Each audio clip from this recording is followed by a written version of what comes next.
जाणे भक्तीचा जिव्हाळा, जाणे भक्तीचा जिव्हाळा, तोची दैवाचा पुतळा. अनिक नये माझे मना, होका पंडित शहाणा. नामरूपी जडले चित्त, नामरूपी जडले चित्त, त्याचा दास मी अंकित. अनिक नये माझे मना, होका पंडित शहाणा. तुका मने नववीन, भक्ती जाणे तुझी शुद्ध. अनिक नये माझे मना, होका पंडित शहाणा. नमो विठ्ठला राजया पांडुरंगा, नमो रुक्मिणी माऊली ज्ञानगंगा.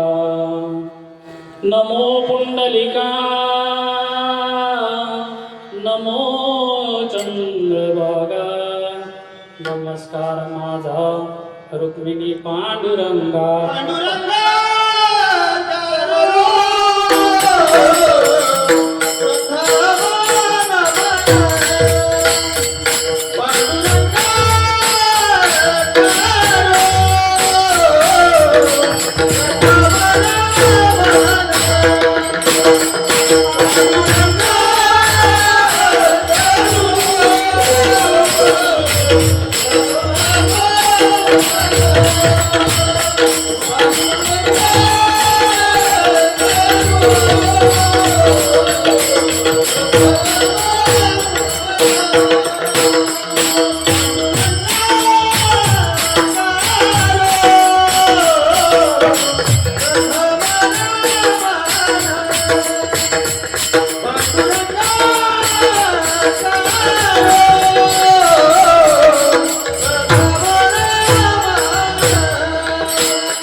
पांडुरंगा करू प्रथम नमन दुसरे चरण संताचे त्यांच्या कृपादाने कथेचा विस्तारू बाबाजी सद्गुरु दास तुका कस्तुरी तिलकम ललाट पटले वक्षस्थले कौस्तुभम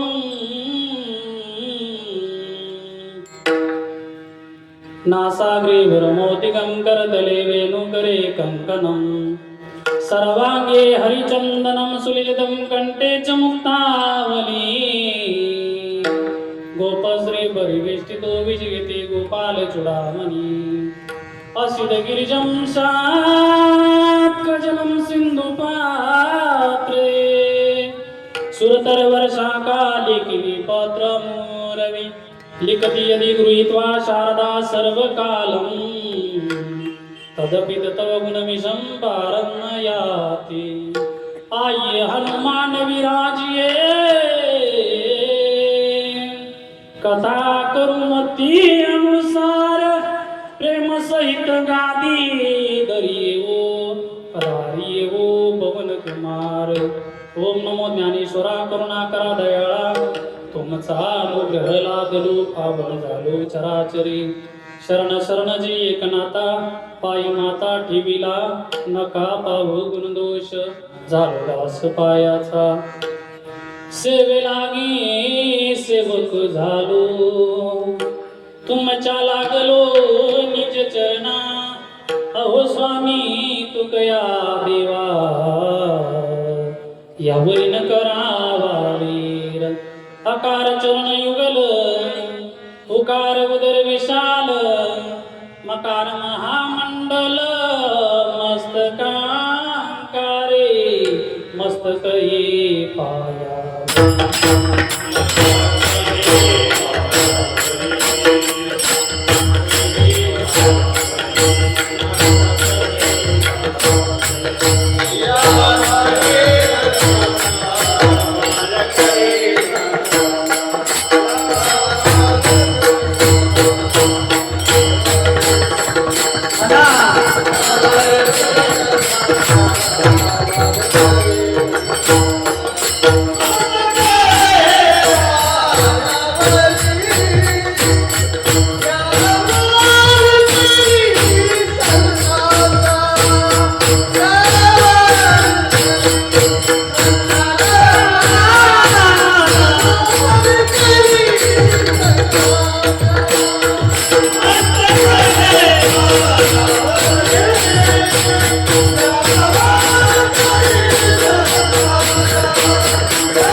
जाणे भक्तीचा जिव्हाळा तुझे दैवाचा पुतळा अनिक नये माझे मना तो का पंडित शहाणा प्रस्तुत प्राकृत संगी निवडलेला अभंग देव मान्य संत संत मान्य संत अखिल जगताला मान्य असणारे श्रीमंत जगद्गुरु तुकोबराय यांचा हा 4 चरणाचा भक्तीच्या लक्षणाकडे बोट दाखवणारा आणि भक्तीविषयीचा आपलं स्वतःचं मत मांडणारा अभंग आजच्या या कीर्तन सेवेसाठी निवडलेला आहे. विठ्ठल विठ्ठल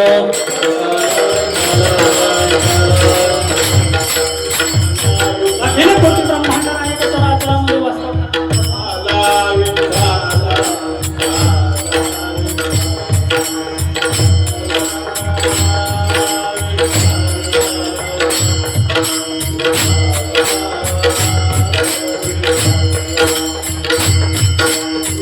La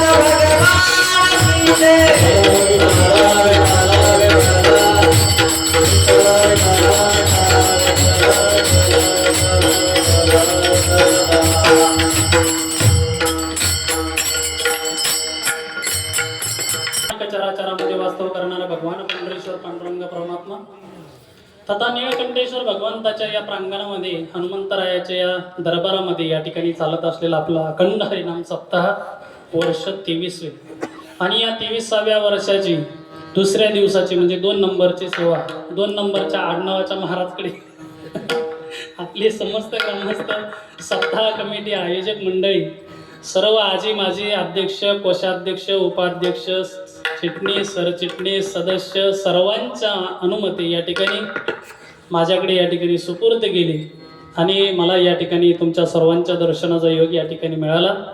या ठिकाणी सर्वजण तुमचं कौतुक करावं तेवढं थोडं आहे, कारण गेल्या 23 वर्षापासून आपण शहरामध्ये, कारण परमार्थ पोचतो महाराज खेड्यामध्ये, पण तुम्ही हा परमार्थ शहरामध्ये पचवला आहे म्हणजे याच्यासाठी खूप कष्ट घ्यावं लागतात बरं का. रस्ते जरी त्या ठिकाणी शहरातले चांगले असले पण परमार्थ पाहिजे तेवढा चांगला होत नसतो, कारण शहरामध्ये अनेक मताचे अनेक विचाराचे सर्व लोक एकत्र असतात. त्यामुळे लवकर परमार्थाचं बीज रोवणं आणि ते रोवून पुन्हा ते झाड मोठं होणं याच्यासाठी खरोखर पहिल्या वर्षापासून तर आतापर्यंत ज्या ज्या लोकांनी मेहनत घेतली असेल त्या सर्व मंडळींना खरोखर शतशः या ठिकाणी मी नमन करतो. कीर्तनासाठी सर्व गुणीजन महाराज मंडळी या ठिकाणी आज उपस्थित आहेत. त्यापैकी या ठिकाणी व्यासपीठावरती ज्यांचं या ठिकाणी नाव आहे आणि परमार्थिक क्षेत्रामध्ये ज्यांचं सुंदर असं या ठिकाणी शहरामध्ये नवे नवे त्या ठिकाणी महाराष्ट्रभर ज्यांचं नाव आहे असे आमचे पूर्वपरिचित कृष्णाजी महाराज आरगडे बाबा या ठिकाणी उपस्थित आहेत. आणि पुन्हा विशेष ज्ञानेश्वरीचं व्यासपीठ करून बाबा मृदंग वाजवतात. खरोखर बाबांना या ठिकाणी धन्यवाद. बाबासुद्धा या ठिकाणी उपस्थित आहेत. त्यानंतर आम्ही आल्यानंतर ज्यांचा आमचा परिचय झाला असे असणारे आमचे दानवे साहेब. दाने साहेब तुम्ही आले नंतर मी ओळखलं नाही तुम्ही धोत्रावर, एवढा बदल होतो. हां, दानवे साहेब सुद्धा या ठिकाणी उपस्थित राहिले. त्यानंतर तुम्ही मला भेटले नाही आणि मी पहिल्यांदाच म्हणजे या सप्ताहामध्ये पहिल्यांदा आलो, त्याच्यामुळे मला सर्वांचे नाव ज्ञात नाही. जाधव साहेब या ठिकाणी उपस्थित आहेत. अशोक महाराज या ठिकाणी उपस्थित आहेत. त्यानंतर गायन क्षेत्रामध्ये ज्यांनी ज्यांच्या आवाजातून महाराष्ट्रावरती त्या ठिकाणी अधिराज्य मिळवलंय असं आपल्या शहराचं नवे नवे आपल्या जिल्ह्याचं भूषण आमचे परममित्र, बऱ्याच दिवसाचा आमचा त्या ठिकाणी संबंध आहे. तरी म्हटलं अजून शॉपिंग अटकली कशी तरी या ठिकाणी आमचे आदरणीय आमचे मित्र आमचे स्नेही दीपकजी महाराज पडोळे या ठिकाणी उपस्थित आहेत. महाराजांना या ठिकाणी धन्यवाद. आमच्या सोबत सुरुवातीपासून कार्यक्रम घेण्यापासून ज्यांचा आमचा कंटिन्यू संबंध चालू आहे आणि कॉन्टॅक्ट चालू आहे असे आमचे या सप्ताहामध्ये ज्यांचं अनमोल असं सहकार्य असे आमचे प्रकाश दादा वाघे साहेब हेच तुझं या ठिकाणी उपस्थित आहेत. विशेषतः टाळ घेऊन माणूस एवढ्या मोठ्या बनल्यानंतर टाळ घेऊन उभं राहणं ते मलाही जमत नाही, पण तुम्ही उपस्थित आहात. विशेष करून टाळ घेऊन उपस्थित आहात, तुम्हाला धन्यवाद. आदरणीय काकासुद्धा या ठिकाणी उपस्थित आहेत. बांबर्डे महाराज या ठिकाणी उपस्थित आहेत. संपूर्ण गुणीजन महाराज मंडळी आदरणीय महाराजसुद्धा या ठिकाणी पक्वाताच्या साथीला आहेत. हार्मोनियम वादक दादा आहेत. या ठिकाणी सर्व गुणीजन महाराज मंडळी सर्वजण उपस्थित आहेत. आमचे चौदार बाबा खूप सुंदर मोठे मावली वा हे खरोखरचं गळ्यात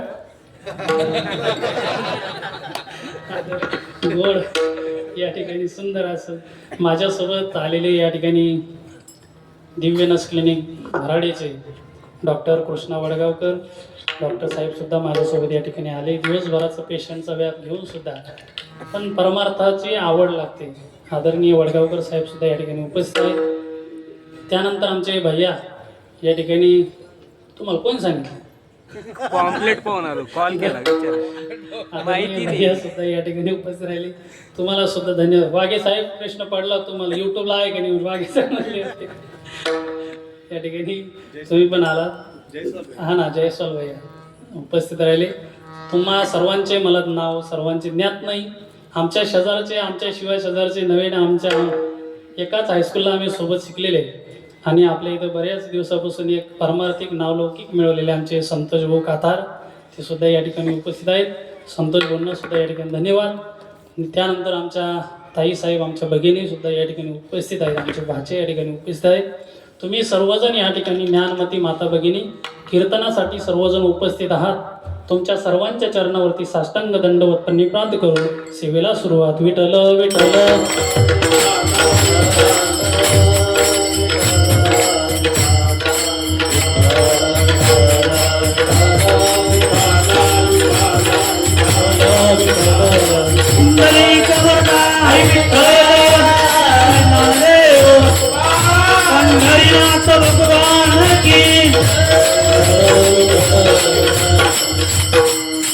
हो,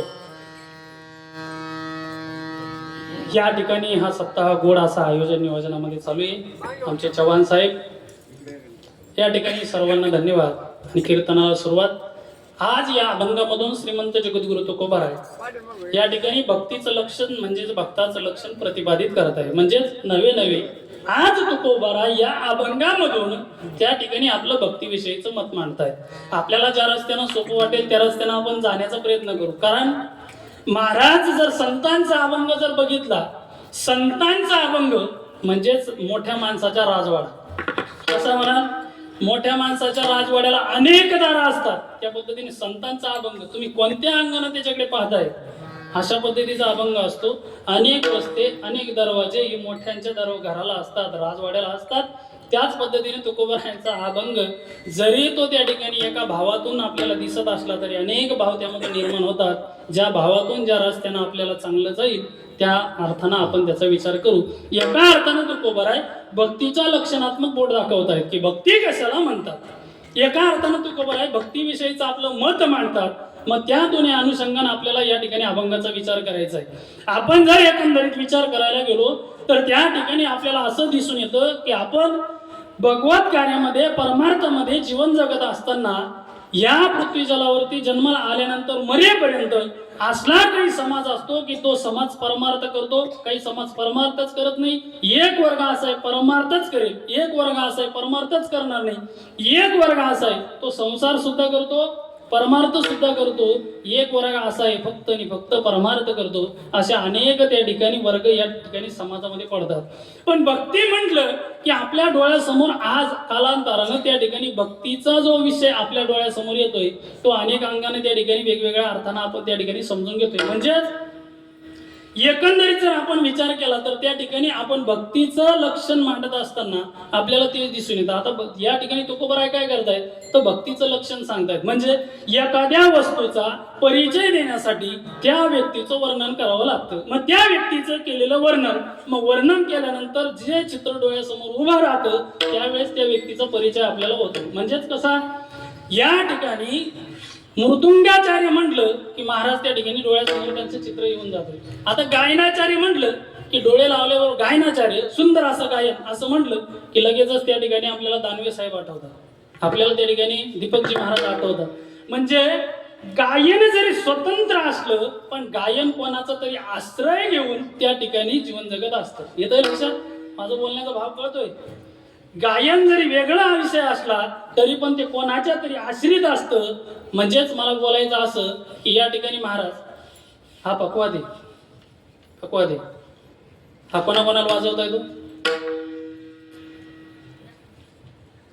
कोणाला असेल?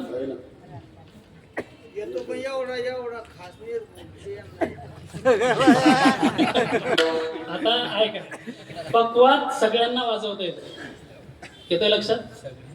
कोणी आलं त्याला बोट मारलं ती वाजणार आहे. असं कसं म्हणतं वाजवता येत नाही म्हणून? खोटं बोला नाही माणसाने कीर्तनात तरी खोटं बोलणे. प्रत्येकाला त्या ठिकाणी पकवाद वाजवता येतो, ऐका ना. पण जसा पाहिजे आणि जो पाहिजे तो वाजवता येत नाही. कीर्तनामध्ये पकवाद पडणारे भरपूर झाले पण कीर्तनात पकवाद वाजवणारे थोडेच लोक असतात. विठ्ठल विठ्ठल.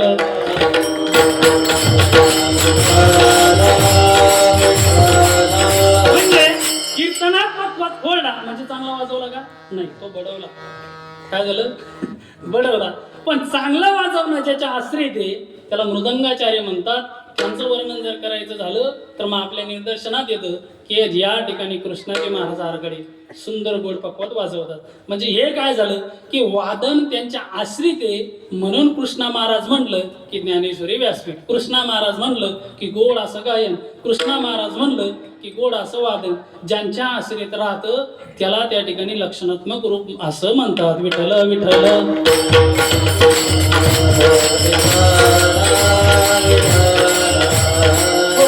मग तुम्हाला आता थोडक्यात उदाहरण देतो. काय झालं की पूर्वीच्या काळामध्ये काही दिवसापूर्वी त्या ठिकाणी शहरातले दाम्पत्य गावाकडे आलं. आता शहरातल्या मुलांना त्या ठिकाणी गाढव पाहण्याचं काही योग्य नाही, गाढव पाहण्याचं योग्य, कारण शहरामध्ये जास्त गाढवं नसतात, कारण ते कामाचेच असतात. जे राहतात ते कामाचेच असतात. रिकामचोट म्हणजे गाढवं शहरामध्ये नसतात. मग काय झालं की त्या ठिकाणी ते दाम्पत्य गावाकडे आलं, उन्हाळ्याच्या दिवसाच्या सुट्ट्या होत्या. मग ते लेकरं खेड्यातल्या मुलांसोबत खेळ खेळायला लागली. आता खेड्यातली मुलं म्हणजे कसे, माझ्याकडे बघितलं म्हणजे तुमच्या लक्षात येईल, मजबूत निब्बार, हा असं लक्षात घ्या. मग कसा खेळ खेळायचा, खेड्यातली मुलं खेळ खेळायचे, पण खेड्यातल्या पोरांचे खेळ कसे, निब्बर खेळ, मजबूत खेळ. मग हे खेळ कुठं शहरातल्या मुलाला जमायचे. ते बेचारी लेकरं, कोमल लेकरं उन्हाळ्याच्या सुट्ट्यांमध्ये, ऊन तापतंय वैशाखाचं, आणि त्याच्यामध्ये ते पोरं त्यांच्या बरोबर दमते टिकाव धरतील का, अजिबात नाही. मग त्यांना जमत नव्हतं, ते घामेले झाले. मग ते खेड्यातले मुलं म्हणले, करे असं कसं खेळतो. मला जमत नाही. मला जमत नाही. तू गाढव आहे का. शहरातल्या मुलाला काय म्हणला तो, तू गाढव आहे का. तुम्हाला गाढव म्हणजे काय असतं, तुला गाढव माहित नाही. ते म्हणलं नाही, मला गाढव माहित नाही. म्हणलं मग तू पक्का गाढव आहे. ते पोरगं कन्फ्यूज झालं, आणि मी गाढव आहे म्हणजे गाढव म्हणजे काय असेल. ते एवढं कन्फ्यूज झालं, घरात गेलो, म्हटलं मम्मी मम्मी मम्मी गाढव म्हणजे काय ग. आता थोड्याच वेळापूर्वी मम्मीच्या आणि पप्पाचं बिघडलं, कारण पप्पानं लाडक्या बहिणीचा हप्ता न सांगता काढला होता. मम्मी मम्मी मम्मी म्हणले काय रे, म्हणले गाढव काऊन ग. म्हणजे गाढव म्हणजे तो पप्पा. पोरगा म्हणला गल्लीत गेलो, गल्लीतले पोरं मला गाढव म्हणतात. घरात आलो, मम्मी पप्पाला गाढव म्हणते. नेमकं मग गाढव कोण. वर्ग त्या ठिकाणी 2 मित्रांसोबत बसलेलं होतं. म्हणले पप्पा पप्पा पप्पा गाढव म्हणजे कोण, गाढव कशाला म्हणतात. त्यावेळेस त्याचा बाप म्हणला, तुला त्याचा काय प्रश्न आहे. म्हणले मी पप्पा खेळत होतो, मला खेळ जमत नव्हता, मला गल्लीतले पोरं गाढव म्हणले. बरं, गल्लीतले पोरं मला गाढव म्हणले, मला गाढव माहिती नाही. मग मी मम्मीला विचारलं, मम्मीने सांगितलं की तुझे पप्पा गाढव आहे. त्यावेळेस त्या ठिकाणी तो म्हटला खरोखर मीच गाढव आहे. म्हणले पप्पा कसं काय. म्हणले खरंच माझा गाढवपणा झालाय. म्हणलं कसं काय पप्पा. म्हणजे तुझ्या मम्मीशी लग्न झालंय, हाच माझा गाढवपणा आहे. मग बापानं त्याच्या डोक्यावरून हात फिरवला. म्हणले बाळा, गाढव कशाला म्हणतात. जे कुठंही लोळतं त्याला गाढव म्हणतात. जे कुठंही त्या ठिकाणी जागा पाहत नाही त्याला गाढव म्हणतात. जे कुठंही त्या ठिकाणी वाटेल त्या दिशेला निघून जातं त्याला गाढव म्हणतात. जे विनाकारण बोंबलतं त्याला गाढव म्हणतात. नको आज म्हणायची हिंमत होत नाही, पण बोलून जातो. इथले लोक सोडून जे बेसोर वरडतं त्याला गाढव म्हणतात. मग त्या ठिकाणी असं वर्णन केल्यानंतर थोड्याच वेळानं गावामध्ये खेड्याकडे एक गाढव वरडायला लागलं. आणि मग बापानं सांगितलं, ऐक रे गड्या, ते जे वरडतंय ना ते गाढव म्हणतात. पण थोड्याच वेळात घोडा आलं, आणि मग ते सुद्धा त्याच्यावर पप्पा पप्पा पप्पा मोठं गाढव आलं. बाप म्हणला मोठं गाढव नाही आलं, याला घोडं म्हणतात. म्हणजे घोडं म्हणजे काय बाप्पा, गाढवाला ज्याच्यावरती मिरवतात त्याला घोडं म्हणतात.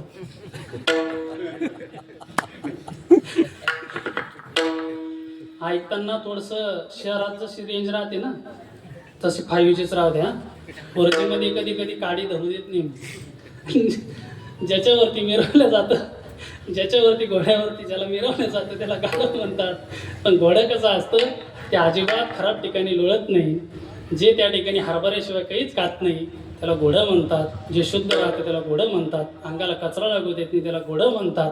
असं वर्णन ज्यावेळेस त्या लेकराच्या समोर मांडलं त्यावेळेस त्या लेकराच्या लक्षात आलं, याला गाढव म्हणतात, याला घोडं म्हणतात. त्याच पद्धतीनं जर आम्हाला त्या ठिकाणी भगवत कार्याने परमार्थ जर समजून घ्यायचा असेल ना, तर त्या ठिकाणी संत वर्णन करतात, संत आम्हाला समजवतात की त्या ठिकाणी भक्त म्हणजे कसा, भक्त कोणाला म्हणतात आणि भक्ती म्हणजे काय याचं लक्षण मांडत असताना या ठिकाणी तुकोबाराय आपल्याला प्रतिपादित करतायत. विठ्ठल विठ्ठल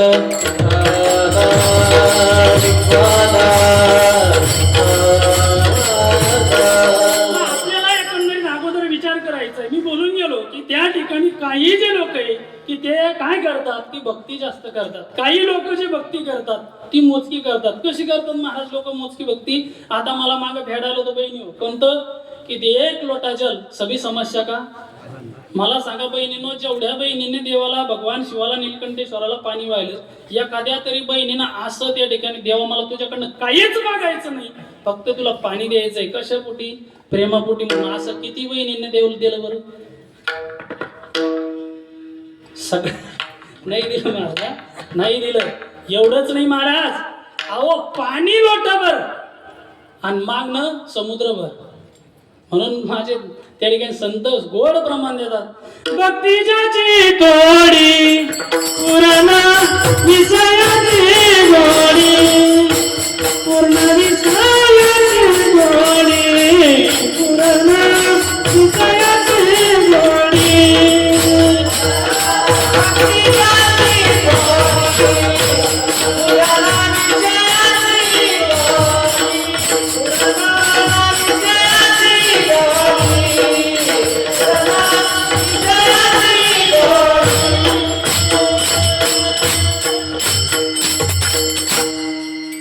भक्ती ज्याची थोडी पूर्ण विषयाची गोडी.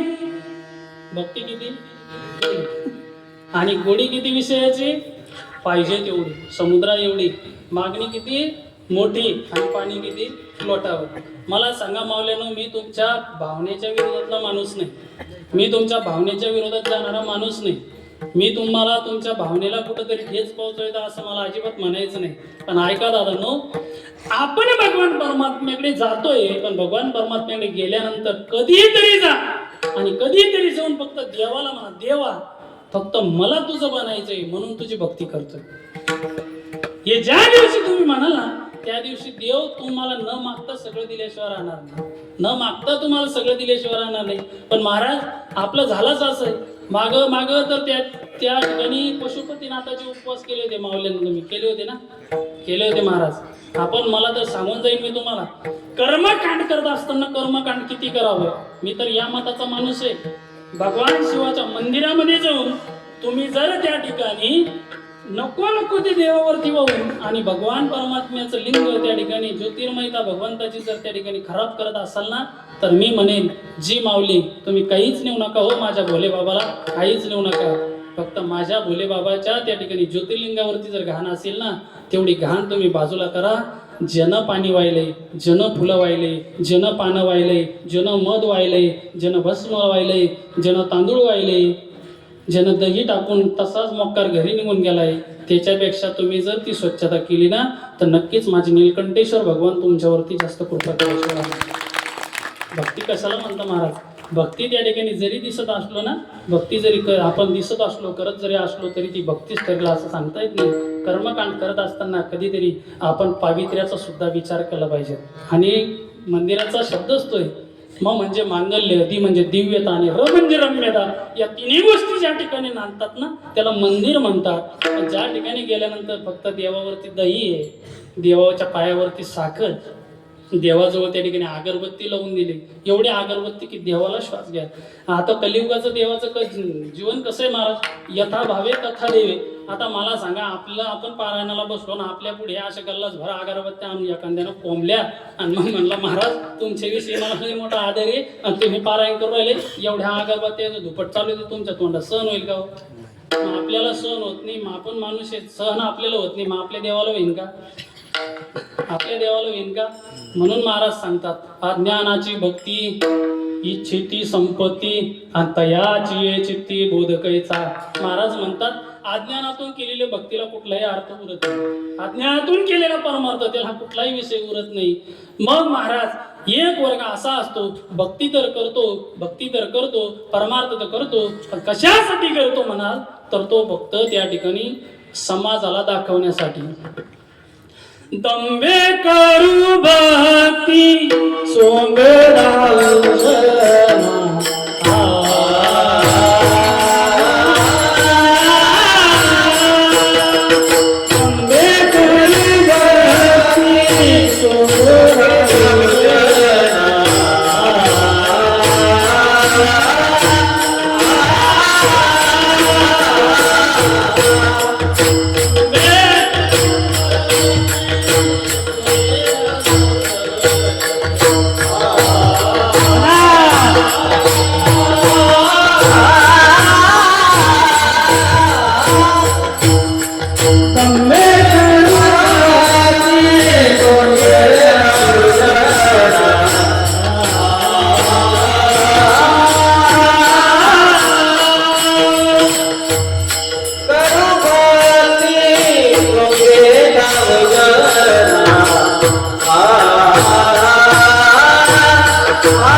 आमचं बरोबर चालू आहे ना रस्त्याने ना तुम्ही अशा अधून मधून टाळी वाजवा एवढा आरडोराला बीबीचे देतापासून असं काही टाळी वाजवले आम्हालाही बरं वाटत नाही.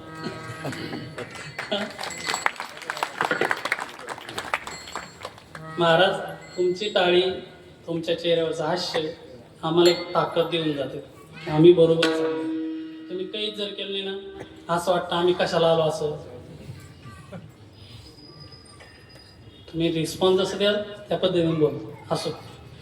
दंबे करू भक्ती सोंगदावो जना अनंतरी भावना वेगळीया. महाराज म्हणतात भक्ती चालली कशी दंबातून चालली. कशी चालली आहे दंबातून चालली. महाराज बरेच जण लोक भक्ती करतात पण कशासाठी करतात फक्त त्या ठिकाणी दिखाव्यापोटी करतो.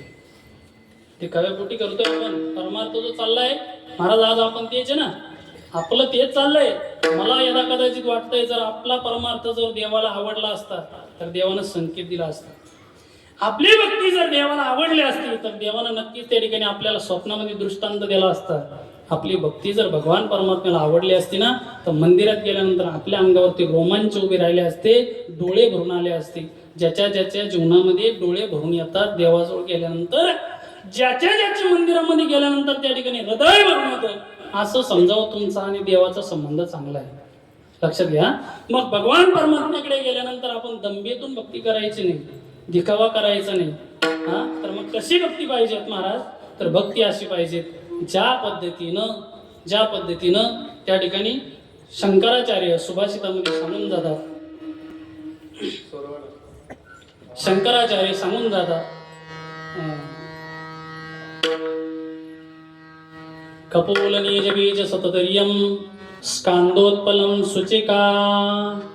शंकराचार्य सांगतात की त्या ठिकाणी काय म्हणले तर असं असतं की एक झाड आहे एक झाड आहे आणि त्या झाडाला त्या ठिकाणी त्या झाडाचं कुठलंही अंग जरी लावलं, म्हणजे काय, बी लावली तरी झाड तयार, मुळी लावली काढून तरी झाड तयार, काडी लावली तरी झाड तयार. एवढंच नाही, कवळा शेंडा जरी झाडाच्या फांदीचा लावला तरी झाड तयार होतं. म्हणजे त्या पद्धतीनं सर्व अंगानं माझी भक्ती असली पाहिजे. बरं, शंकराचार्य पुढे जाऊन सांगतात, ऐका ना दादा, शंकराचार्य पुढे जाऊन सांगतात कशी भक्ती देवाची केली पाहिजे. शंकराचार्य सांगतात, ज्या पद्धतीने लग्न झाल्यानंतर आपली पत्नी आपल्या पतीसाठी त्या ठिकाणी संपूर्ण जीवनाचं त्या ठिकाणी काय करते, तर दान करते. म्हणजे त्या ठिकाणी स्वतःचं सर्वस्व त्या पतीवरती समर्पित करते. त्या पद्धतीने आपली भक्ती असली पाहिजे.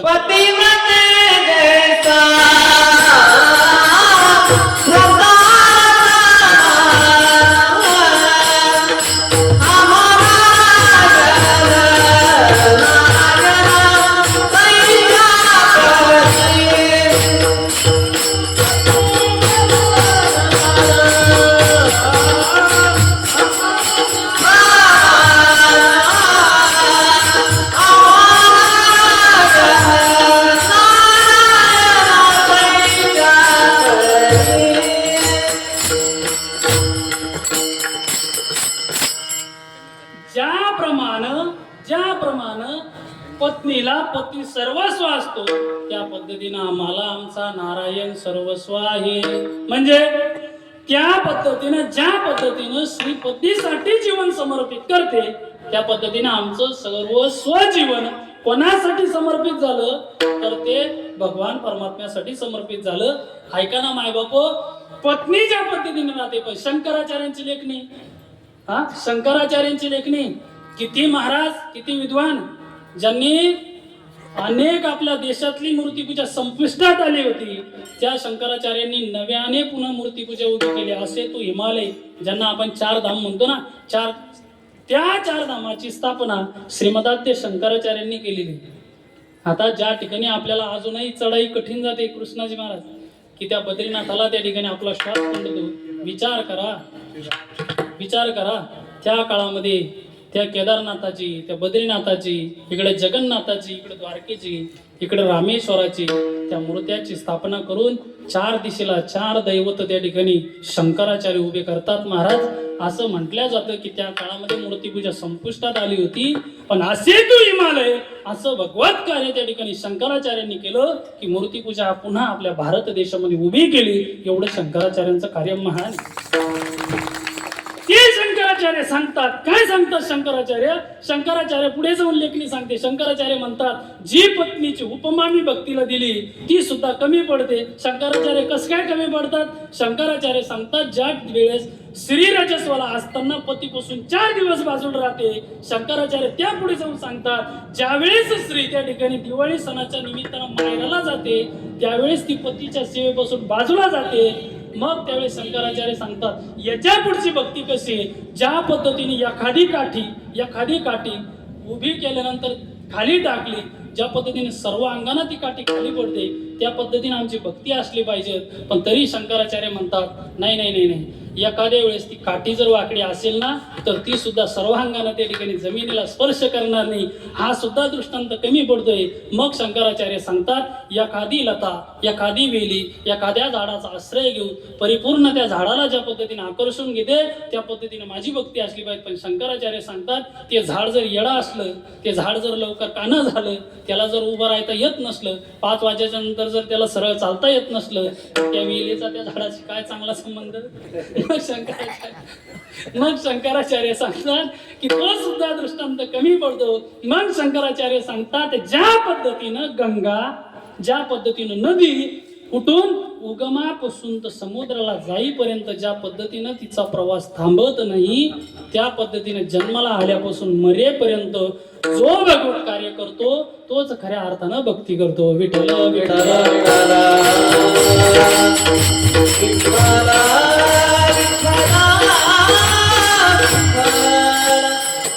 ऐका ना, इथपर्यंत शंकराचार्यांची लेखणी थांबली. आता ऐका माझ्या माऊलीची कमाल. माझी माऊली सांगते, शंकराचार्यांनी लिहिलं, ज्या पद्धतीने नदी उगमाला लागली की संगमापर्यंत समुद्राला जाते. पण शंकराचार्यांना माऊली ज्ञानोबराय म्हणतात, शंकराचार्यजी थांबा, मला शंका आहे थोडीशी.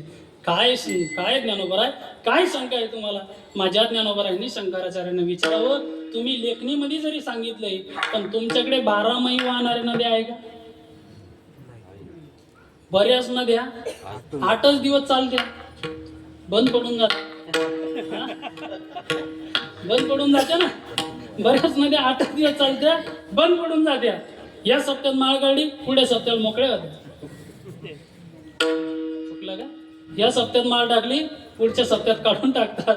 महाराज, मला सांगायचं असं, मग माझ्या ज्ञानोबरायांनी एक ओवी खर्च केली त्याच्यामध्ये. माऊली ज्ञानोबराय म्हणतात, मिळून मिळतची असे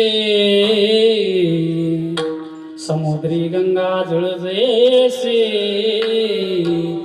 मी होऊन मज तैसे सर्वस्वे भजती. महाराजांनी कोणती नदी सांगितली? माझी माऊली म्हणतात सगळ्या नद्या जगातल्या आटतील, पण गंगा आटणार नाही. मग ज्या पद्धतीनं गंगा उगमापासून निघते तर समुद्रापर्यंत कुठंच थांबत नाही, त्या पद्धतीनं माझी भक्ती असली पाहिजे. मग काय होतं बरोबर आहे? माऊली सांगतात भक्ती अशी असली पाहिजे, त्या ठिकाणी शंकराचार्य सांगतात भक्ती अशी असली पाहिजे. तुकोबर आहे, तुमचं या विषयीचं मत काय? मला सांगा ना. महाराज सांगतात अभंगाच्या पहिल्याच्या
जाणे भक्तीचा जिव्हाळा, तुची दैवाचा पुतळा. मोकळा करावा.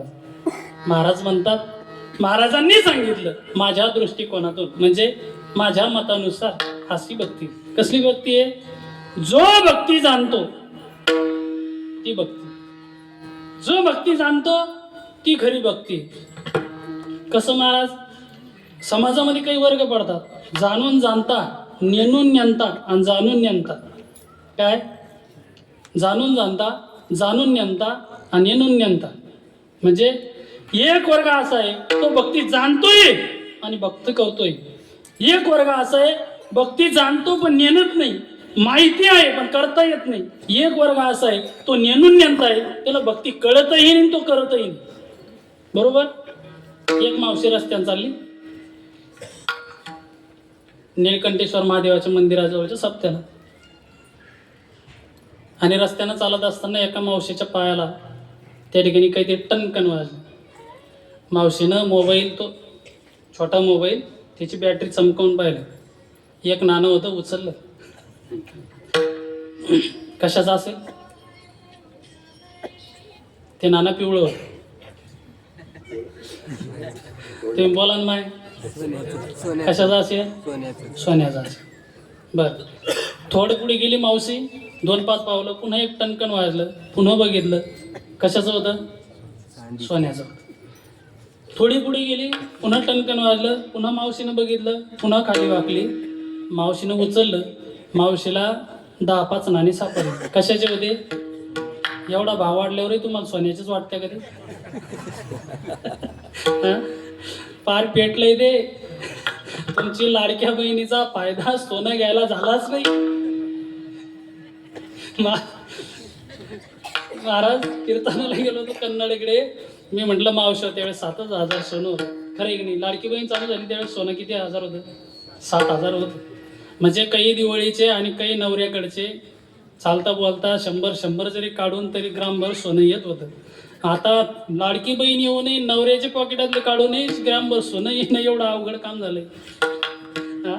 मी तिथं सांगितलं, म्हणलं थोड्याच दिवसामध्ये सोनं 10,000 पर्यंत जाईल.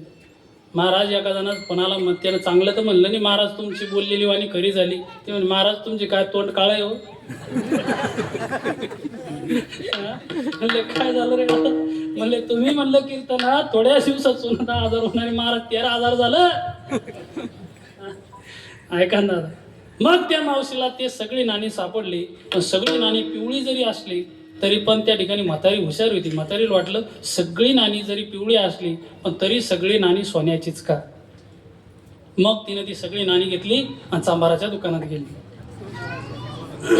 ऐकताय तुम्ही? सगळी नाणी घेतली, चांभाराच्या दुकानात गेली. कोणाच्या? सोनाराच्या दुकानात गेल्या. हाय वापसा. सगळी नाणी घेतली, सोनाराच्या दुकानात गेली आणि मग त्या ठिकाणी ती नाणी तपासली. नंतर त्या ठिकाणी असं लक्षात आलं की ते नाणी पूर्ण सोन्याचे होते. जाऊ द्या, म्हातारीचा फायदा झाला, मला त्याच्यामध्ये अजिबात अडचण नाही. मला एकच सांगायचंय, म्हातारीला त्या ठिकाणी सोन्याविषयीची फक्त जाण होती, पण सोनं जे काही याची जाण नव्हती. येतंय लक्षात? मग म्हातारीनं काय केलं, ते नाणे कोणाकडे नेले? सोनाराकडे नेले. आणि मग सोनार त्या ठिकाणी सोनं आहे का नाही या सोन्याविषयीची जाण पण होती आणि सोनं खरोखर 24 कॅरेटचं आहे का नाही याची सुद्धा सोनाराला जाण होती. म्हातारीनं ज्यावेळेस सोनारानं सांगितलं की हे 24 कॅरेटचे सोन्याचे नाणे, त्यावेळेस म्हातारी काय झाली? निशंक झाली. काही लोक जाणून जाणते असतात, काही लोक जाणून नेमते असतात आणि काही लोक नेणून नेमते असतात. परमार्थामध्ये सांगायचं झालं, संत जे झाले ते जाणून जाणते, संत जे झाले ते जाणून जाणते, आपण जे झालो ते जाणून नेमते. आणि दुर्योधनासारख्या आवल्यादी जाणून सुद्धा नेमत्या होत्या आणि त्या ठिकाणी काही ज्या दुःशासनासारख्या आवल्यादी होत्या त्या परमार्थामध्ये नेणून नेमत्या होत्या. विठ्ठल विठ्ठल.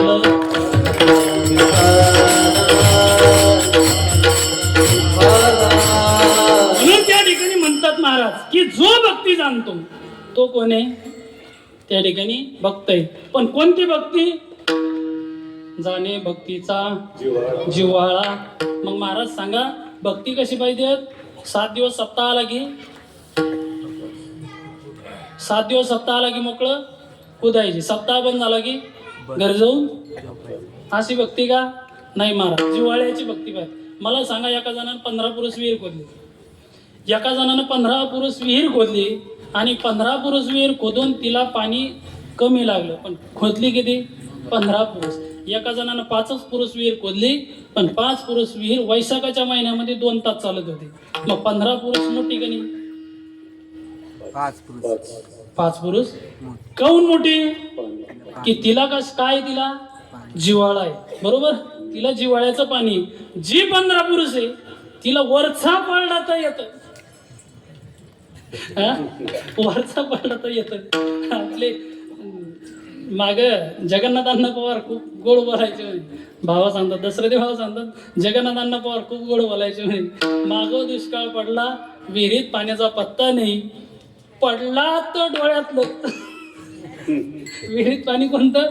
पडलं तर डोळ्यातलंच, नाही तर विहिरीला पाणी राहिलं नव्हतं मागच्या काळात. आता दिवस बरे आले, पण शेतकऱ्याची फार सुजवली. अवघड आहे. जाऊ द्या, मी काही तुमचं दुःख, माझं दुःख तुमच्या समोर मांडायला आलो नाही. भक्ती सांगितली. जाणून जाणता, जाणून नेणता, नेणून नेणता. मग भक्ती पाहिजे पण जिव्हाळ्याची पाहिजे. नाही तर भक्तीचे 3 प्रकार पडतात महाराज. माझे गुरुहरी उमेशजी महाराज दशरथी बाबा गोड उदाहरण देतात याच्यासाठी. महाराज म्हणतात 3 प्रकारचे भक्त असतात. कोणते?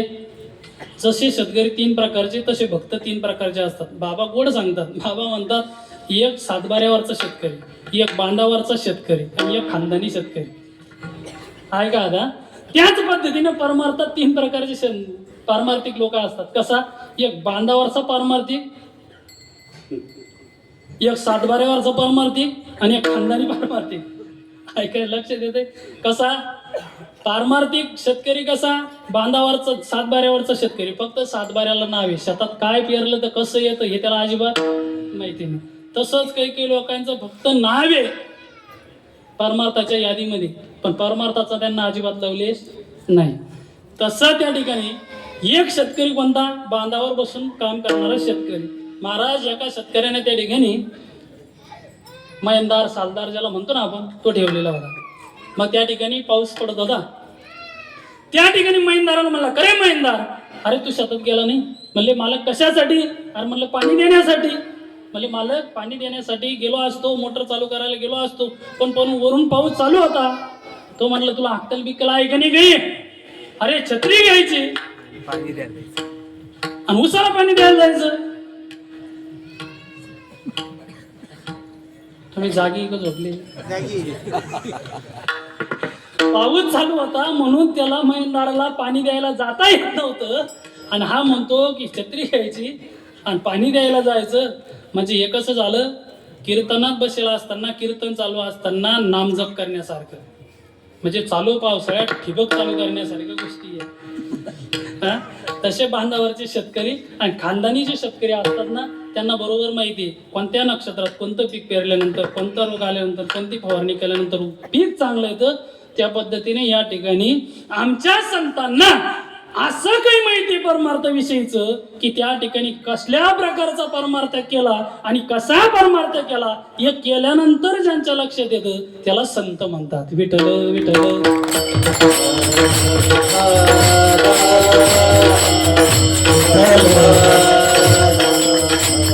मग महाराज या ठिकाणी असल्या प्रकारचा परमार्थ झाला पाहिजे, अशा प्रकारची त्या ठिकाणी भक्ती झाली पाहिजे. मग भक्ती याच अंगाने आम्ही केली पाहिजे. महाराज तुम्ही सांगताय की जिव्हाळ्याची भक्ती झाली पाहिजे. जाणे भक्तीचा जिव्हाळा तोची दैवाचा पुतळा. महाराज म्हणतात तोच दैवाचा पुतळा आहे, बाकीचे दैववान नाही, बाकीचे आम्हाला त्या ठिकाणी वाटत नाही.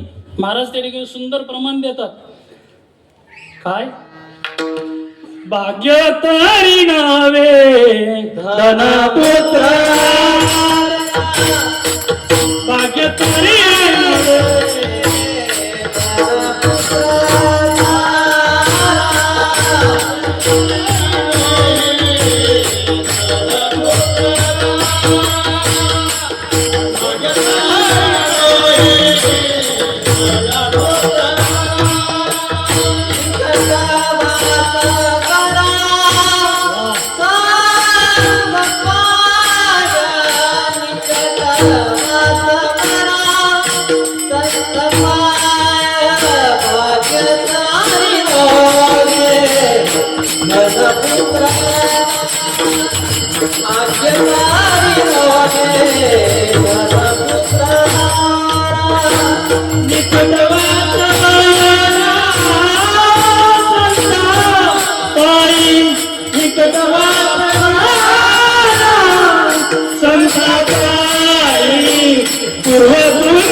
भाग्य तरी नव्हे धनपुत्रधार,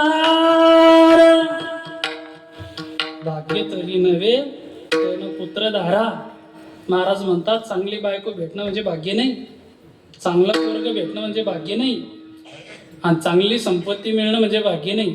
मला सांगा रावणाला चांगली बायको मिळाली नाही का? हो जागी ना. रावणाला चांगली बायको मिळाली नाही का? मिळाली महाराज तरी त्याचं भाग्य नव्हतं. रावणाला चांगले मुलं मिळाले नाही. किती पोरं होते रावणाला?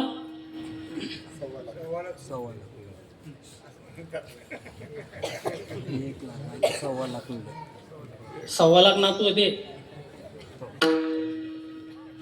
1 लाख मुलं होते त्याला. 1 लाख मुलापैकी एकही पोरग विरोधात फॉर्म भरत नव्हतं. एक नाही. आणि 80,000 बायका होत्या. एक सुद्धा पुढे जात नव्हती. आपली एकच आहे की ती आपल्या मागे राहत नाही.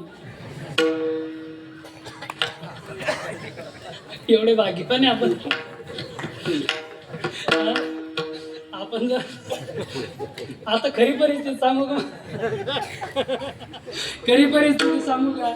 मला सांगा तुम्ही, शपथ खोटं बोलायचं नाही, कीर्तनात खोटं बोलायचं नाही. तुम्ही सर्वजण प्रोझन मॉलला जात असाल, डी मार्टला जात असाल, मला सांगा खरं, तुम्ही खरं मनापासून सांगा, ज्यावेळेस आपण शॉपिंग करायला जातो, खरेदी करायला जातो, त्यावेळेस कोणती वस्तू घ्यायची, वस्तू निवडायला कोण राहतं, वजं घ्यायला कोण राहतं?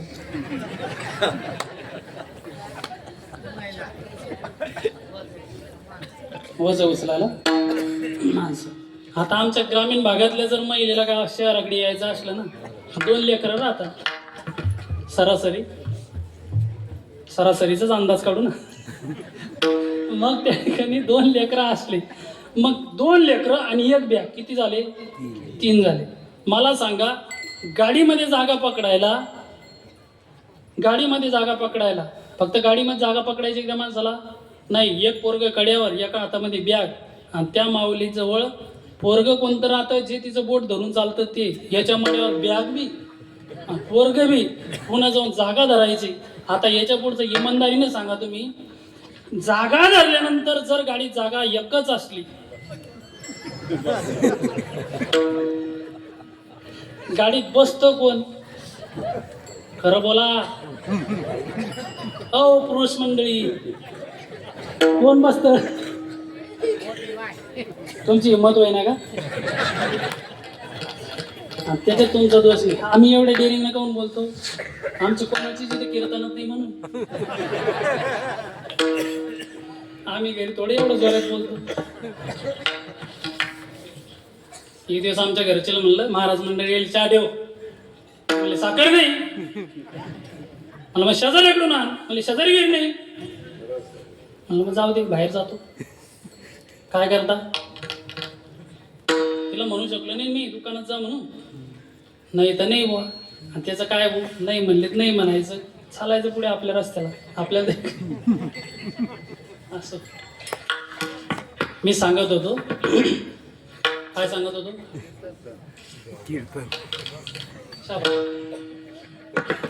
आपला विषय चालला होता की संतांनी ते आम्हाला सांगितलंय, भाग्य तरी नव्हे धन पुत्र दारा. रावणाजवळ सगळं काही होतं, पण तरी त्याला भाग्य म्हटलं नाही. का? पत्नी चांगली तरी भाग्य नाही, मुलं चांगली तरी भाग्य नाही. संपत्तीच्या बाबतीत रावणाचं आपण कॅल्क्युलेशन करायचं, एवढं सगळं ज्याच्याकडे होतं तरी त्या ठिकाणी राक्षसच गणला गेला. याच्या मागचं कारण तेच राहतं महाराज, की फक्त धन, बायको आणि त्या ठिकाणी संपत्ती या जर परमार्थाच्या अंगाने त्या ठिकाणी परिपूर्ण परमार्थाच्या अंगात आल्या असत्या तर त्या ठिकाणी रावण त्या ठिकाणी संतांच्या यादीत नंबर 1 आला असता. पण तो रावण सांगा ते कावडी गेले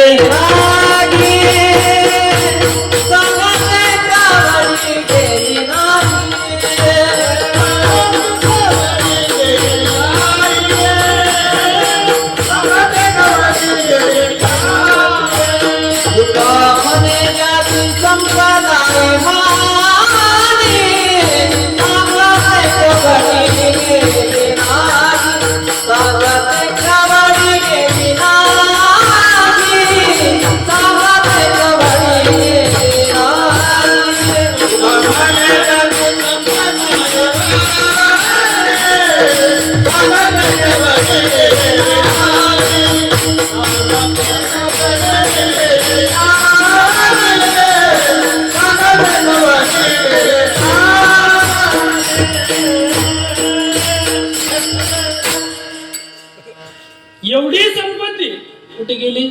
तपासणी महाराज. कोणी शोध लावला नाही, गरज नाही त्या गोष्टीची, लावायचा सुद्धा नाही, आणि त्याच्या बरोबरी करायची पण नाही. त्याची बरोबरी करायची पण नाही. महाराज रावण होता, पण तिन्ही गोष्टी असून तो भाग्यवान गणला गेला नाही. महाराज ऐका ना, ऐका ना, माझ्या तुकोबारायाकडे आर्थिक परिस्थिती सुद्धा चांगली नव्हती.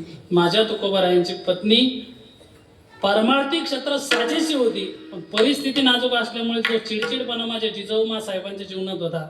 त्याच्यामुळे, आणि ऐका ना, कुठलंच काही नसताना गावाच्या लोकांनी सुद्धा साथ दिल्या नसताना सुद्धा माझे तुकोबाराय खऱ्या अर्थानं परमार्थाचे भाग्यवान गणले जातात. का गणले जातात? की त्यांच्या सोबत जरी कोणी नसलं तरी पण भक्ती होती त्यांची. कशी होती महाराज? तर ती भक्ती कशा पद्धतीने होती? तर ती शुद्ध झऱ्यासारखी होती. शुद्ध झऱ्यासारखी होती महाराज. ती फक्त झऱ्यासारखी नव्हती. झऱ्याचं पाणी फक्त चव देतं, पण ते गोड नसतं. मग महाराज ते साखरेसारखी गोड होती का? नाही, साखरेसारखी गोड नव्हती, कारण साखरेचं वावडं डायबिटीस वाले. गोड पदार्थ ज्याला डायबिटीस नाही तो गोड सणासण आहे. आता पंगत जर बसली, दीपक महाराज आपल्याला काही अडचण नाही, आपण किती गुलाबजाम खाऊ. आता एखाद्या पुढे ठेवले, त्याला जर डॉक्टरने सांगितलं असतं तू 250च्या पुढे गेलाय, तू हात लावू, आता त्याच्या पुढे भोगोनं भर जरी ठेवलं तर तो हात लावेल का? नाही लावू. मग तो त्या ठिकाणी काय झाला? तो भागी झाला. तो भागी झाला ना. आणि आम्ही खाणारे काय झालो? भाग्यवान झालो. म्हणजे त्याला खाता येत नाही. ऐका ना, सर्व अंगानं. मग ती कशी असते महाराज? तर ती मधासारखी गोड असते. ती कशी असते? तर ती तुपासारखी लवचिकतेत असते. अशा पद्धतीने संत भक्ती करतात. महाराज, मला तुम्हाला एक प्रश्न विचारायचा आहे. असे भक्त तुम्हाला आवडतात? हो, असे भक्त असतात. महाराज म्हणले हो, नक्की असे असतात. मग का हो महाराज? मग समाजामध्ये असे गंजाच लोक आहे जे पंडित बी आणि ते शहाणे बी. महाराज म्हणतात ते मला चालत नाही, अभंग.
अनिक नाही माझे म्हणा. टाळी वाजवून राहा. त्याच्यानंतर लक्षात ठेवा, प्रमाण चांगलं दिल्यानंतर टाळी वाजवा. मला सांगा बरं, तुम्ही तिथे गेल्यावर शिट्ट्या मारा म्हणून सांगावं लागतं तुम्हाला? गावाकडे येत असाल ना तुम्ही, जत्राला, यात्रेला, जत्रेला येत असेल, शिट्ट्या मारा म्हणून सांगावं लागतं का? कीर्तनात टाळी वाजव हे का सांगावं लागतं? टाळी वाजवत जा, पुढं कुठेही वाजवायचं काम पडत नाही. आणि का नाही माझे म्हणा, हो का पंडित शहाणा. महाराज म्हणतात माझ्या मनाला येत नाही. तुम्ही म्हणता ना तो पंडित आहे आपल्याला चालत नाही, आणि तुम्ही म्हणता ना तो शहाणाही मला चालत नाही. कसं राहतं महाराज? शहाणा आणि पंडित एक दृष्टांत देतो आणि मी आडत असं घेतो. महाराज, एक ग्रामीण भागातली व्यक्ती आणि एक सुशिक्षित असे प्रोफेसर ज्यांना म्हणतो, असे दोघं रेल्वेने प्रवास करतो. संभाजीनगरवरून दोघे जण बसले. दोघे जण बसले, पण ते जे काका होते ते अशिक्षित, म्हणजे खेड्याकडचे, गावाकडचे, आणि एक प्रोफेसर होते, हुशार होते. मग त्यावेळेस त्या ठिकाणी दोघं जण बसले. कुठे जायचं बाबा? म्हणले दादा मला मुंबईला जायचं. कशासाठी चालला? माझे मुलं राहतात दादा मुंबईला. बरं बरं. तुम्ही कुठे चाललात साहेब? मी पण मुंबईला चाललो. कशासाठी? माझे मुलं मुंबईला राहतात. काय करतात? मोठ्या उच्च पदावरती. तुमची मुलं काय करतात बाबा? माझी मुलं रिक्षा चालवतात साहेब मुंबईला. बरं बरं. मग बाबा आपण असं करू, आता दोघांनाही मुंबईला जायचं आहे आपल्याला. मग काहीतरी आपण टाइमपास करू. काय करू? टाइमपास करू. बाबा तुम्हाला 52 पानाचं खेळता येतं का? तुम्ही एवढे सज्जन बनू नका. तुम्ही लय सज्जन बनलेले की जसं काही तुम्हाला काहीच माहित नाही. हा म्हणले नाही साहेब. अहो पत्ता खेळता येतो का? म्हणले नाही साहेब, पत्त्याचा पत्ताच नाही. माझ्या बापानं पत्ता शिकवलाच नाही साहेब मला. काय शिकवलं तुमच्या बापानं? माझ्या बापानं मला हरिपाठ शिकवला साहेब. माझ्या बापानं गाथा शिकवला साहेब मला. माझ्या बापानं ज्ञानेश्वरी कीर्तन शिकवलंय माझ्या बापानं मला. पत्त्याचा पत्ता नाही साहेब. कोणी शिकवलं साहेब तुम्हाला पत्ता? माझ्या बापानं शिकवलं. नालायक आहे साहेब तुमचा बाप. म्हातारं होतं, जुन्या लोकांच्या नांदाला लागून. नालायक आहे साहेब तुमचा बाप. हो बाबा असं काय म्हणतो? हो साहेब नालायक हो तुमचा बाप. तुमचा बाप जर खऱ्या अर्थानं हुशार असता तर एवढे प्रोफेसर असताना तुमच्या बापानं तुम्हाला ज्ञानेश्वरीवरती संशोधन करायला शिकवलं असतं. तुमचा बाप जर खऱ्या अर्थानं हुशार असता तर काथ्यावरती संशोधन करायला शिकवलं असतं. पण तुमच्या बापानं ते शिकवलं नाही आणि पत्ता शिकवला तुमच्या बापानं. हो जाऊ द्या म्हणे बाबा, जाऊ द्या जाऊ द्या. बरंच लांब जायचे. पहिल्याच बस स्टँडला भांडलो एवढं तर काय अर्थ आहे त्याला? पहिल्या स्टेशनला एवढं भांडून चांगलं ना. मग आपण दुसरा खेळ खेळू. म्हणले बाबा आपण तुम्हाला काय खेळता येतं?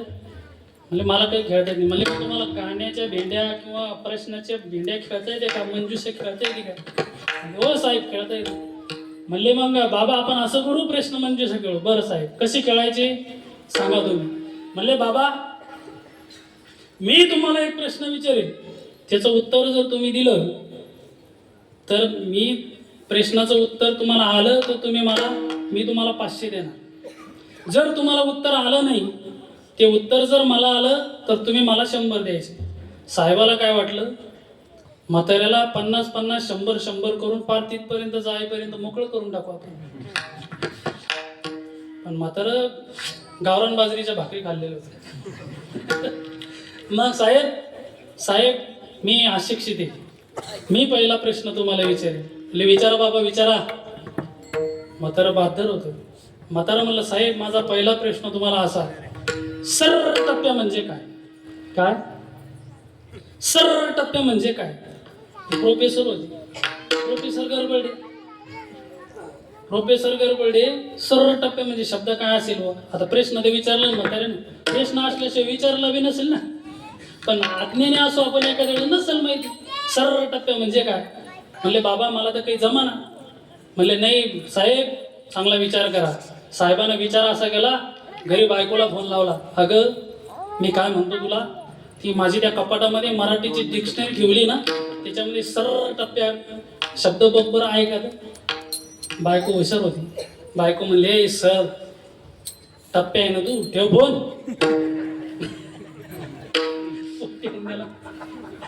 सर टप्पे आहे ना तू, तुम्हाला कळलं ना का सर टप्पे आहे ना तू टप्प्यातून जायचं रे. बायको लगेच उत्तर देते.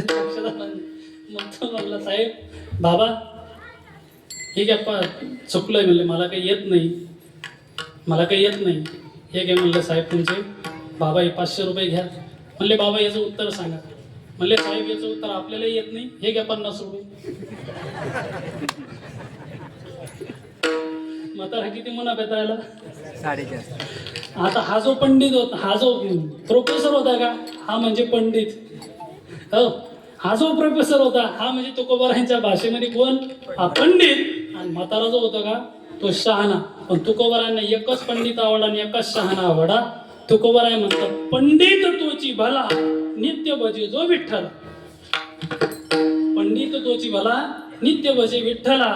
आणि एकच शहाणा आवडला. शहाणा तो धनी घेतो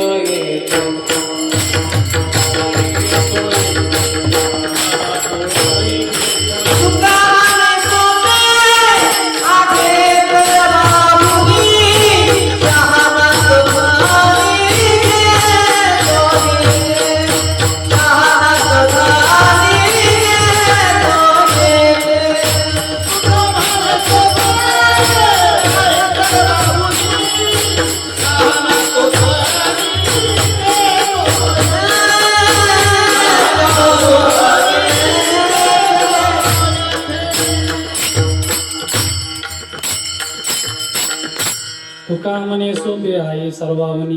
शहाणा तो धनी घेतो येते. एकच पंडित आवडला. जो नित्य विठ्ठलाला बसतो तो पंडित आवडतो. आणि जो तोच शहाणा आवडतो जो देवाचं नाव घेतो. हा आणि कन ये माझे मना मोका पंडित शहाणा. मग महाराज तुम्हाला कुठला परमार्थ आवडतो. महाराज म्हणतात बाकी काहीच करण्याची गरज नाही. माझ्या दृष्टिकोनातून जो भगवान परमात्म्याचं भजन करतो, चिंतन करतो, तोच मला आवडतो. विठोबा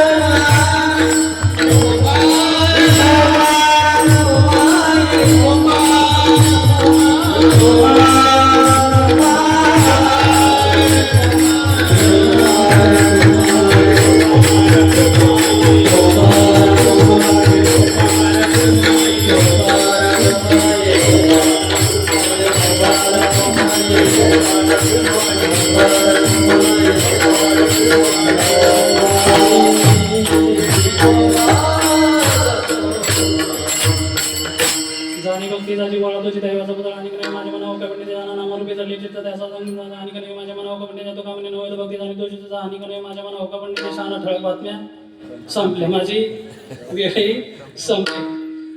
ऐका ना, कीर्तन कितव्या नंबरचं, 2 नंबरचं. महाराज किती 8-9 नंबरचा, 2 नंबरचा. किती चरण सोडले, 2 चरण सोडले. 2 चरण सोडले. 2 चरण सोडले. आज कसं आहे 2 वरच थांबतो. कारण मी कोण आहे,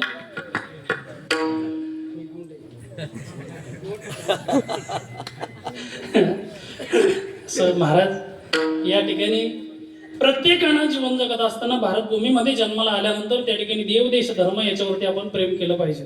आपला तो धर्म आहे, आपली ती संस्कृती आहे आणि आपला तो देश आहे. महाराज जर आपल्या पूर्वजांनी त्या ठिकाणी देव देश धर्मावरती जर त्यांनी स्वतःचं जीवन व्यतीत केलं नसतं ना तर आजचे दिवस पाहण्यासारखे नव्हते आपले. आजचे दिवस पाहण्यासारखे नव्हते आपले. आपल्या सर्वांचे नाव बदललेले असते. ऐका ना दादा, माझ्या छत्रपती शिवबांनी अनेक मावळ्यांना एकत्रित घेऊन त्या ठिकाणी स्वराज्य स्थापन केलं. जर याला कदाचित माझ्या छत्रपती शिवबांनी देव देश धर्मावरती निष्ठा ठेवून जर त्यांनी काम केलं नसतं तर या ठिकाणी आज देशाचं चित्र वेगळं राहिलं असतं. महाराज अनेक संकट त्यांच्या जीवनामध्ये सुद्धा आले. अनेक त्या ठिकाणी स्वकीयांचा मित्रांचा जीव त्यांना गमवावा लागला. तरी पण माझे छत्रपती शिवबा त्या ठिकाणी मागे आले नाही तर फक्त आणि फक्त देव देश धर्मासाठी नितांत जीवन जगत राहिले. याला म्हणतात धर्मनिष्ठा, देवनिष्ठा आणि देशनिष्ठा. अशा पद्धतीचे जीवन त्या ठिकाणी माझे छत्रपती शिवबा जगले. महाराज अनेक चढ उताराचे प्रसंग त्यांच्या जीवनामध्ये आले. माझ्या छत्रपती शिवबांनी अनेक किल्ले जिंकले. कालांतराने काय मुघलशाला बातमी कळाली, औरंगजेब शिवताना आणि औरंगजेब म्हणतो कोण तो शोभा, आदिलशाही संपुष्टात आणतो, निजामशाही झोपवतो आणि पुन्हा मुघलशाहीवरती आक्रमण करतो, कोण तो? आणि मग काय महाराज, अफजल खान पाडला याची औरंगजेबाला चांगल्या प्रकारे माहिती होती. आता कोण पाठवायचा? जर आपण दुसरा पाठवला वापस येईल की नाही सांगता येत नाही, काय करावं लागेल? मग माणूस निवडला. कोण निवडला महाराज? जयसिंग मिर्झा राजे, कट्टर राजपूत. 80,000 सैनिक घेऊन त्या ठिकाणी जयसिंग मिर्झा राजेंना महाराष्ट्रावरती चाल करून जाण्यासाठी फरमान औरंगजेबानं सोडलं. महाराज जयसिंग मिर्झा राजेला सुद्धा माहिती होतं की अफजल खानासारखा हुशार त्या ठिकाणी कर्तबगार व्यक्तिमत्व जाऊन सुद्धा माझ्या छत्रपती शोभानं वापस येऊ दिलं नाही.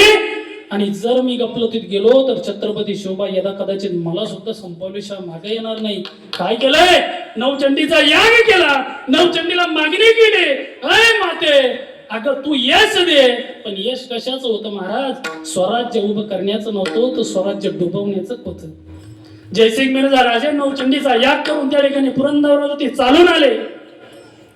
80,000चं सैन्य होतं. रस्त्यामध्ये मिळेल त्या ठिकाणी गायीची हत्या केल्या जात होती, मिळेल त्या स्त्रीवरती अत्याचार होत होता आणि कोणी विरोधात गेला तर त्याची मुंडकं उडवली जात होती. मिर्झा राजा त्या ठिकाणी स्वराज्यावरती चालून आला, पुरंदरावरती येऊन ठेपला. छत्रपती शोभाने विचार केला, जर मी मिर्झा राजावरती चालून गेलो तर आमचे खांडोळी उडवल्याशिवाय राहणार नाही. त्या ठिकाणी छत्रपती शोभांनी एक पाऊल मागे घेतलंय. छत्रपती शोभांनी त्या ठिकाणी मोठ्या आदरानं त्या ठिकाणी मिर्झा राजाला एक पत्र लिहिलंय. त्या पत्रात सांगितलंय की त्या ठिकाणी एवढं मोठं त्या ठिकाणी मोठं काम घेऊन तुम्ही आमच्यावरती चालून येऊ नका, मी तुम्हाला शरण आलोय. माझी छत्रपती शोभा त्या ठिकाणी भेटीसाठी बोलवले जाते. छत्रपती शोभा जयसिंग मिर्झा राजाच्या समोर बसतात आणि खाली मान घालून माझी छत्रपती शोभा जयसिंग मिर्झा राजा समोर होते. काय म्हणतो मिर्झा राजा? क्यों छत्रपती शोभा, मैंने तो सुना था कि शोभा एक शर्दील इंसान है और आप सर झुका के मेरे सामने बैठे हो, क्यों शोभा? त्यावेळेस माझ्या छत्रपती शोभांनी सांगावं, राज आम्ही तुमच्या समोर खूप लहान आहोत, आम्ही तुमच्या एवढे मोठे नाहीत, तुम्ही आमच्या वडिलांच्या वयाचे आहात.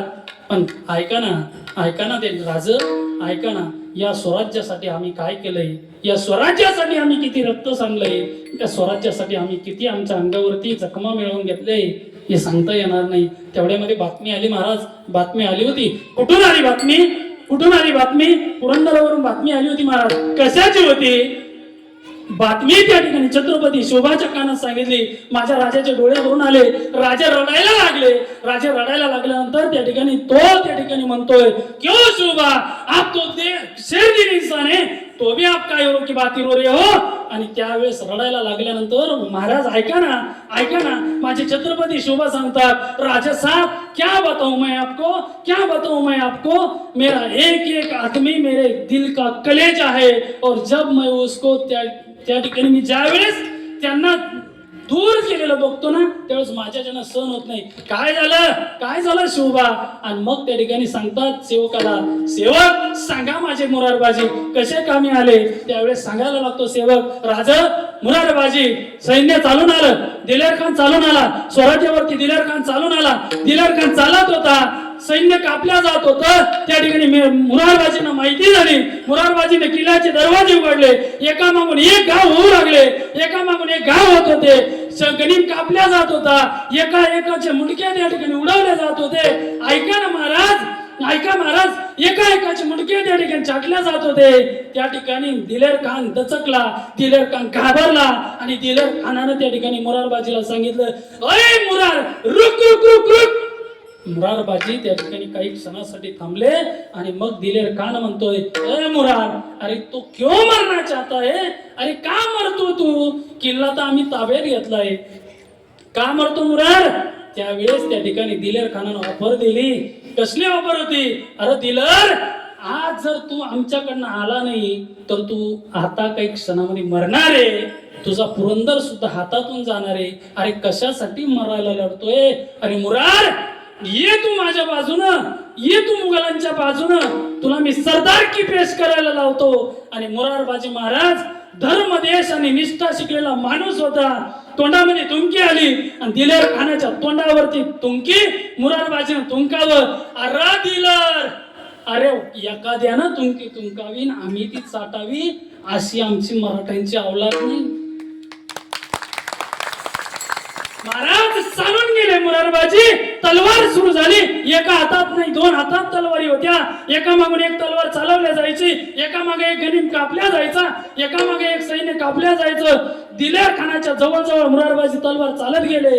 त्या ठिकाणी दिलेर खानानं बघितलं मुरारबाजी जिवंत ठेवत नाही. नेमबाजाला इशारा केला. नेमबाजानं नेम धरला. नेमबाजानं त्या ठिकाणी नेम धरून कंठाचा वेध घेतला. पाय सुटला. कंठात गेला आणि मुरारबाजी धारातीर्थी पडले.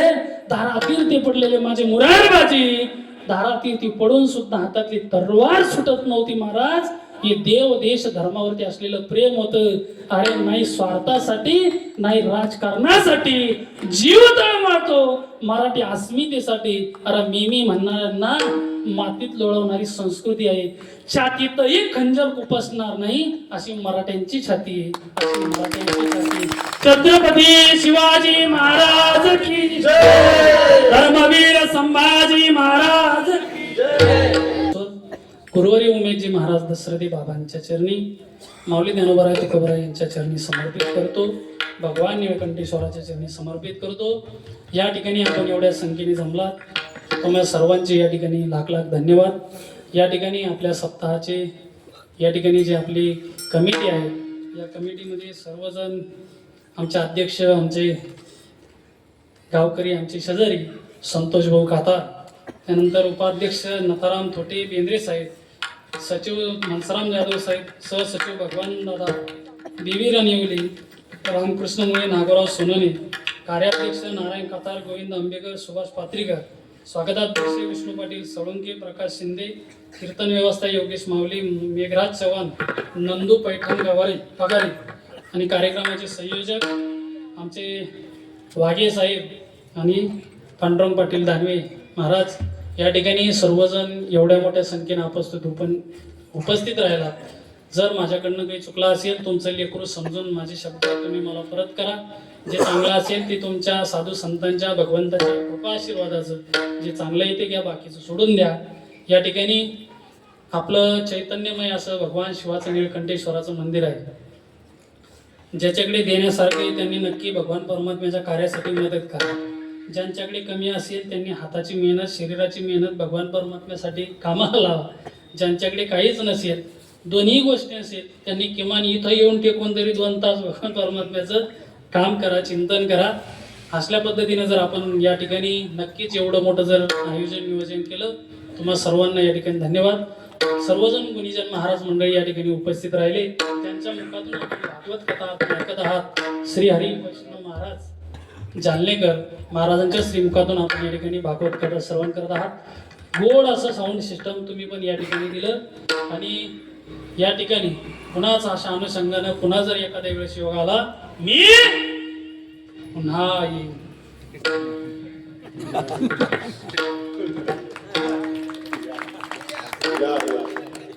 तुम्ही नाही जरी म्हणलं तो पुन्हा 2.5 वर्षानं पुन्हा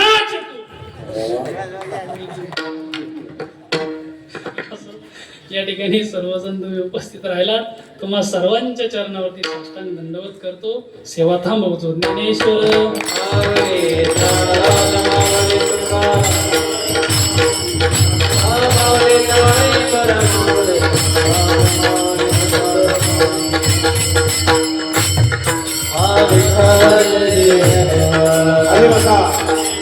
उठू नका.